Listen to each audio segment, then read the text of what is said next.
Bismillah, alhamdulillah, wa salatu wa salam ala Rasulullah wa ala alihi wa sahbihi ajma'in. Ashhadu an la ilaha illallah wa la sharika lah. Wa ashhadu anna Muhammadan abduhu wa rasuluhu ma ba'd. Assalamu alaikum. You still awake, huh? Okay. We didn't bore you to death yet, but we'll work on it, inshallah. My name is Jusuf. Did you say Jusuf? Let me say Jusuf. Yeah, very good. I wish you'd teach my wife. She keeps mispronouncing it. She calls me useless.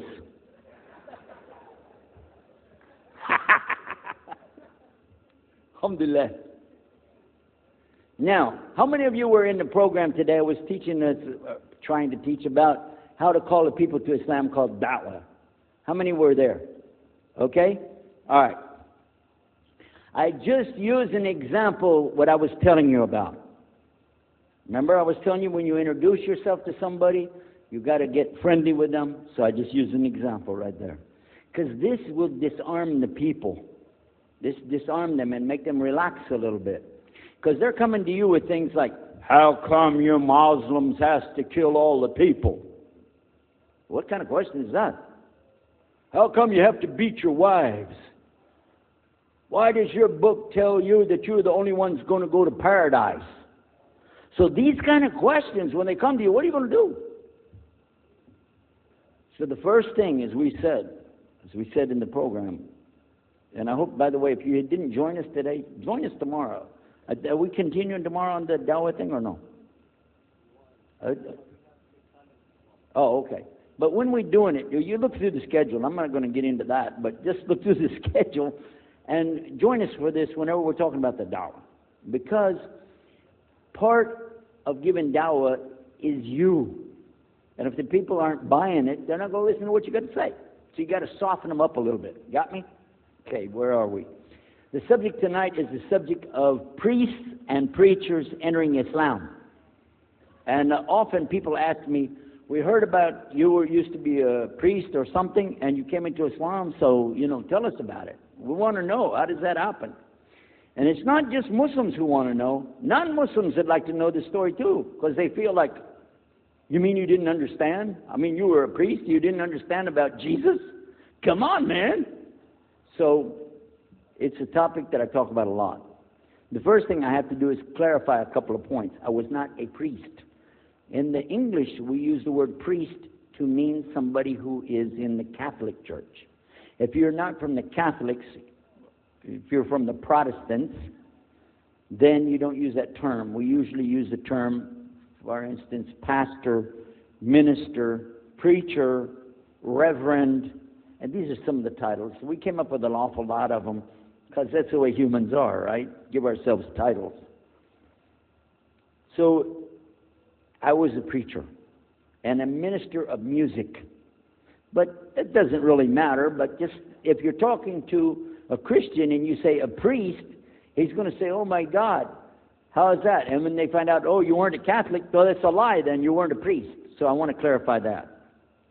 As a matter of fact, I will tell you, in my own estimation, I'm probably the least of the factions within this equation.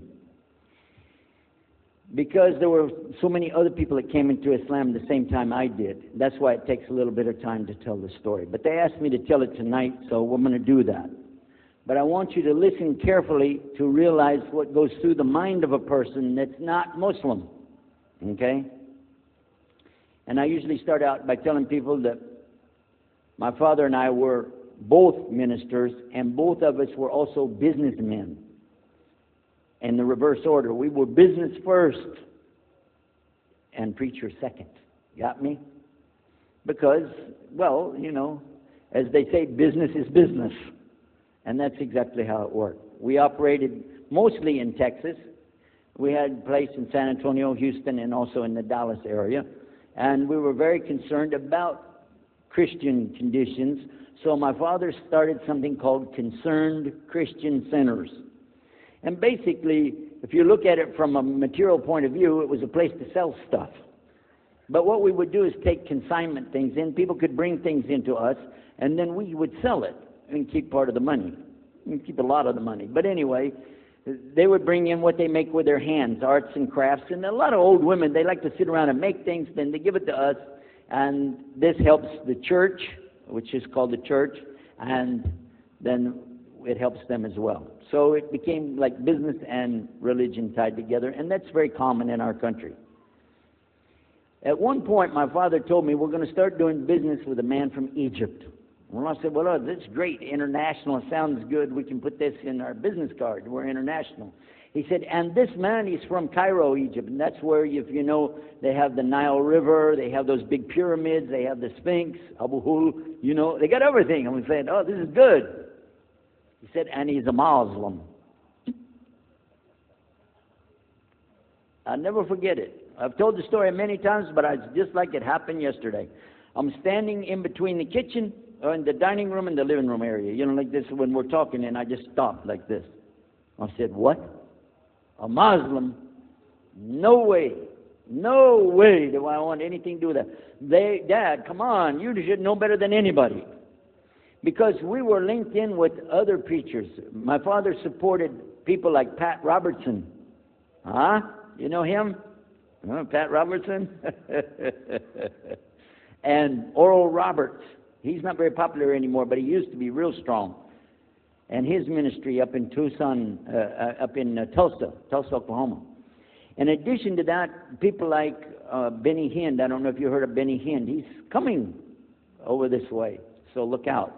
And there's many of them. John Hagee, and the list goes on. Jerry Falwell, Jimmy Swaggart. Some of the names, maybe you heard those before. We know these people. We know all about them. All about them. Okay? So at one point, here I am standing there talking to my father about a Muslim. These are the enemies of God. This is what we've been taught. These same people, I just mentioned their names, in their preaching on the television and so on, this is what they teach. Muslims are no good. Now it just became Muslims are terrorists. But back then, you know, we didn't reach that level yet. We were still just kidnappers, hijackers, you know. They said that Muslims don't believe in God, that they're worshiping a black box in the desert, and they kiss the ground 5 times a day. Now that's what we know, man. So here's this Muslim going to do business with us. I told my dad, no way, I'm not going to do it. And he insisted. He said, I want you to meet this man. He's very nice. And I said, I don't want to meet him. I never am like this, by the way. But on this case, I said, no, that's one thing I'm going to stand firm against. We're not going to do it. He said, I want you just to meet him. I said, all right, I'll do it for you. I'm going to do it my way. I'm going to go to church. And it's going to be on Sunday. When I come out of the church, I'm going to have my Bible under my arm. I'm going to have the salib. I used to carry a big cross. I'm going to have my cross with me. And I'm going to have my hat that says, Jesus is Lord. And I'm going to have my wife, born-again Christian, with me. And we are going to get this demon, devil, infidel, Muslim, and we're going to show him Jesus. Okay? And this is a true story, by the way. So I got up that morning on Sunday, and I was thinking, man, you know. We went to church. Strangely enough, the preacher was preaching out of the Old Testament about salvation coming at the time of David, which really puzzled me because according to Christianity, it's coming through Jesus. And it really, that opened the door for me, but that comes up later in the story. Why was he saying there's salvation before Jesus? That's interesting. Now, when I get there to my father's store, I'm looking around, you know. I'm looking for somebody wearing, you know, a long white robe and some kind of black, you know, thing over that with a long beard. And I guess they're looking for me, what I?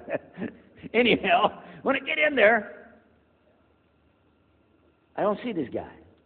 By the way, imama, sword, everything. Ayatollah Khomeini, maybe. This is what I had pictured. I said, where is he? I'm ready. My father said, he's over here. I said, where? I said, here. He was a normal guy. He was normal. He didn't have a beard. He didn't have any hair at all. I said, how do you do? I told him my name. He introduced himself. His name is Muhammad. I said, how do you do? after the niceties of hello,